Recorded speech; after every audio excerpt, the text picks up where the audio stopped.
Salut la team Mjolnir, on se retrouve aujourd'hui pour le WOD leaderboard de la semaine. Aujourd'hui, il s'agit en fait de 2 WOD en un. Alors, on va avoir une première partie où on va lancer un chrono de 0 minutes jusqu'à 10 minutes pour réaliser 21-15-9 push jerk et chest to bar. Ensuite, on aura 10 minutes de repos et ensuite on reprendra à 20 avec 500 mètres de rameur, 50 GHD, 1000 mètres de rameur, 30 GHD, 2000 mètres de rameur et on finira avec 20 GHD. On va voir ensemble le standard pour le push jerk. Push jerk.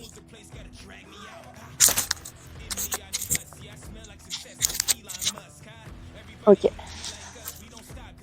On va voir ensemble une bonne répétition de chest to bar.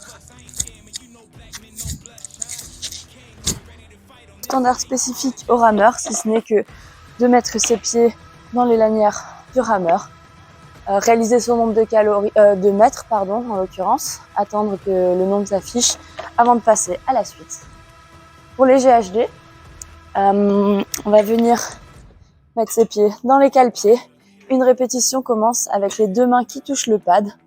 On vient réaliser une répétition en entier pour revenir toucher le pad. En termes de flow, pour cette première partie, l'athlète va démarrer à son mat de départ. 3, 2, 1, go. Il va commencer par réaliser ses 21 premiers push jerk dans cette section-là. Il se dirigera ensuite à sa barre de traction pour ensuite réaliser les 15 répétitions ici, les 9 répétitions ici, finir ses chest to bar et repasser la ligne de départ. Deuxième partie, on va aussi instaurer un petit flow spécifique, c'est-à-dire que l'athlète va démarrer à son pion de départ.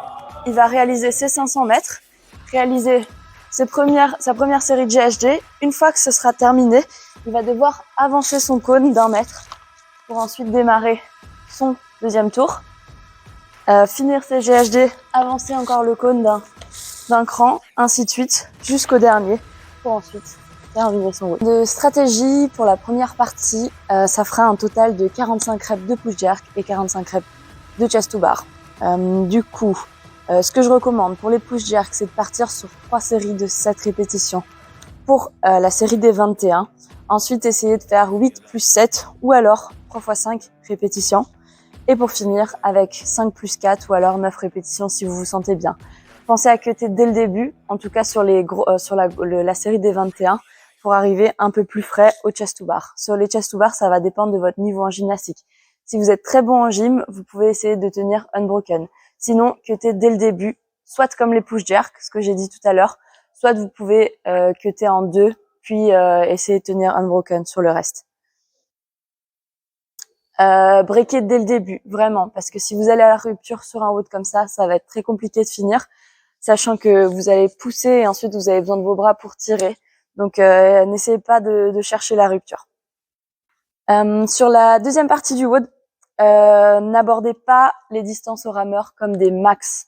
Alors oui, on voit 500 mètres, on voit 1000 et on voit 2000 mètres, mais ce sera sûrement pas vos temps que vous faites lorsque vous faites juste la distance. Parce que là, c'est couplé avec du GHD, donc votre midline, elle va vraiment prendre cher. En termes de temps que vous pouvez viser, pour le 500 pour une fille, entre 2 minutes et 2 minutes 30, ça me paraît raisonnable. 1000 mètres, plus ou moins 4 minutes. 2000 mètres, plus ou moins 8 minutes. Pour un garçon, pour un 500, entre 1:30 et 2 minutes. Pour un 1000 mètres, plus ou moins 3 minutes. Et enfin, un 2000 en plus ou moins 7 minutes.